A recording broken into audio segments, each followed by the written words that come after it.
Students of CBSE board class 10 class 12, बच्चों previous year के अगर मार्क्स को देखा जाए तो आपको जैसे रॉन्ग आंसर्स पे भी नंबर मिलते हैं। सीबीएसई ने लिबरल मार्किंग करने का प्रावधान रखा है। कम टीचर्स, जो भी टीचर्स हैं बहुत ही एक्सपर्ट टीचर्स आप कॉपी चेकिंग कर रहे हैं, तो टेंशन मत लो, आप लोगों के लिए बड़ी अच्छी खबर है। कॉपी चेकिंग बढ़िया तरीके से चल रही है। अटेम्प्ट पे आपको नंबर दिया जा रहा है। स्टेप मार्किंग बेटे हो रही है। Copy checking is very very lenient. ठीक है, मॉडरेशन भी लगेगा, बहुत सारे सब्जेक्ट्स में लगेगा। ठीक है, और ग्रेस मार्क्स भी आपको मिलेंगे। सीबीएसई ने आपके कुछ डाउट्स क्लियर करे हैं जो बच्चों के आमतौर पे डाउट्स होते हैं। क्या आपको मार्क्स मिलते हैं पेपर प्रेजेंटेशन के? तो बेटा देखो, प्रेजेंटेशन के अलग से तो मार्क्स नहीं होते, लेकिन हाँ, इफ आपका पेपर अच्छे से नाइसली प्रेजेंटेड है तो थोड़ा सा टीचर प्लस में मार्क्स देता है।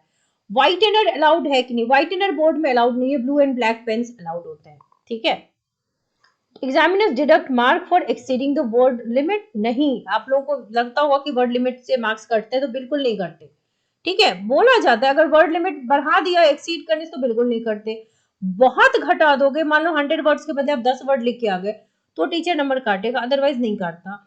और स्पेलिंग के भी ना हल्के फुल्के नंबर काटते हैं, आधा आधा नंबर, मैक्सिमम टू मैक्सिमम काटते हैं। तो इतना उसमें लैंग्वेज पेपर में टेंशन लेने की जरूरत नहीं है, लैंग्वेज में खूब नंबर आते हैं बच्चों को। Is it compulsory to write answers in same sequence? Absolutely no, it is not required. आपने जैसा भी लिखा है, जो भी सीक्वेंस है आपका, सीबीएसई आपको उसके नंबर देगी। इवन रॉन्ग आंसर्स पे नंबर देती है based on the relevance of your attempt. तो यानी कि आपको गलत आंसर के भी नंबर देती है सीबीएसई, ये बात समझ लीजिए। If a choice is given to attempt any one of the questions in board exam, can we attempt both? If yes, which answer should be considered? तो ये बहुत से बच्चे करके आए हैं, मैंने कमेंट्स पढ़े आप लोगों के। इंस्ट्रक्शन जो गिवन है वो आपको फॉलो करना चाहिए। Attempting both the question not only takes much time. देखो क्या होता है ना, एग्जामिनर कंफ्यूज हो जाता है। क्वेश्चन नंबर 5 के option number A and B आपने दोनों सॉल्व कर दिए। मान लो ये 4 नंबर का था, ए वाले में आप 4 में 4 ले आए, बी वाले में भी 4 में 4 ले आए, तो कोई दिक्कत नहीं है, कोई एक को टीचर काट देगा। अगर 4 के जगह ए वाले में आप 3 लाए थे और बी वाले में 4 लाए थे, तो टेक्निकली टीचर दूसरे वाले को काट सकता है, लेकिन टीचर्स आर सो लीनियंट कि वो कम वाले को ही काटते हैं, ज्यादा वाले को उसी को अलाउ कर देते हैं। एंड एक एग्जामिनर के मूड पे डिपेंड होता तो चलो ठीक था, गुस्से में नहीं भी दे नंबर, लेकिन जो एग्जामिनर 1 to 1 जाता है, 4 लेवल पे जो कॉपी चेकिंग होती है, उसमें आपको पर लेवल मार्क्स बढ़ जाते हैं। Suppose I complete my paper before time और हैंड ओवर कर दो, तो बेटा आपके पास जो 3 घंटे का टाइम है ना, टीचर आपको उतना टाइम एलोकेट करेगा ही करेगा। आप जमा कर दोगे तो भी आपको वापस मिलेगा।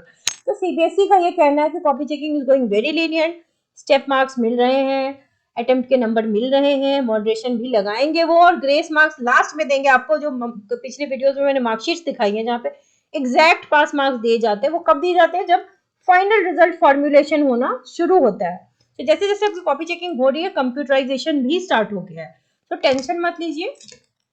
Taking some of your comments, ma'am how many maximum grace marks CBSE देती है? बेटा मैक्सिमम इन टोटल एक स्टूडेंट को 5 से 10 मार्क्स ही दे सकती है। ठीक है, हर सब्जेक्ट में नहीं, 1 से 2 सब्जेक्ट में। पेपर वॉज डिफिकल्ट, ये साउथ इंडिया के पेपर्स एक्चुअली मैथ्स में डिफिकल्ट आया, that I can see from Kerala, Tamil Nadu, most of the students are saying that, so don't worry. If paper is difficult, then there is 100% guaranteed moderation policy will be there.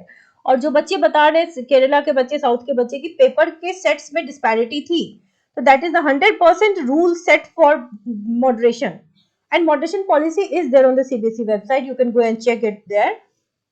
तो tension मत लो and read the rules by yourself. अगर आपको लगता है कि teachers ऐसे ही बोल रहे हैं तो आप खुद से जाकर के उस रूल्स को पढ़िए। It is there on the CBSE website, board exam वाले पोर्टल पे आपको मिलेगा।